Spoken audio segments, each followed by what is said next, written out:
वनुसल्ली अला रसूलिल करीम अम्मा बाद औज़ु बिल्लाहि मिनश शैतानिर रजीम। अल्हम्दुलिल्लाह आज मुज़फ़्फ़राबाद आए हुए हैं और बहुत सारी वीडियोज़ यहाँ पर बनाए हैं अपने चैनल के लिए।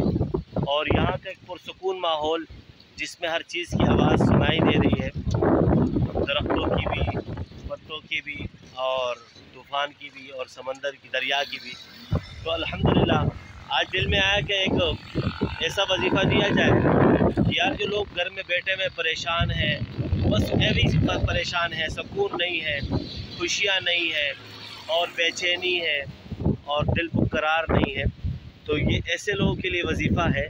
अल्हम्दुलिल्लाह करेंगे इंशाअल्लाह हमें भी इसका अजर और सवाब मिलेगा, और जो करेंगे उनको भी अल्लाह अजर और सवाब देगा इंशाअल्लाह। बहुत ही बेहतरीन अमल है, इसके बहुत सारे फ़वाइद हैं। हो सकता है नेक्स्ट वीडियो में ऐसे मैं आपको उसके वज़ाइफ की जो है ना फ़वाइद वगैरह बता दूं, लेकिन फ़िलहाल दिली सुकून के लिए, और दिली सुकून ही तब मिलेगा जब इंसान की जायज़ हाजतें पूरी होंगी, मुश्किलात आसान हो जाएंगे, तो दिली सुकून भी होगा। तो जितना भी इसके पास होगा उसमें वो राज़ी होगा अपने अमल के हिसाब से।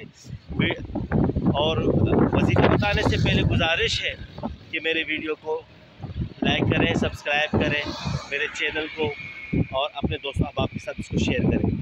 बहुत ही मुजर्रब वजीफ़ा है, बड़े बड़े बुज़ुर्गान दीन ने भी इसको किया है, बतलाया भी है, इजाज़त के साथ लोगों ने किया। अल्हम्दुलिल्लाह लोगों को बहुत फ़ायदा हुआ है। और दो तरीके हैं इसके। नंबर एक कि आपने पूरे दिन में अव्वल आखिर 11-11 मरतबा दुरूद शरीफ पढ़ना है, और सूरह इखलास आपने पढ़ना है 101 मरतबा, और इसी तरह 11-11 बार दुरूद शरीफ पढ़ना है, और सूरह इखलास आपने पढ़ना है 200 मरतबा।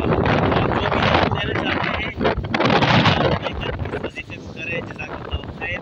हमारी गाड़ी भी आ गई है, अभी हम सफ़र पे निकल रहे हैं। दुआओं की दरख्वास्त है। जज़ाकल्लाह। अस्सलामु अलैकुम व रहमतुल्लाहि व बरकातुहू।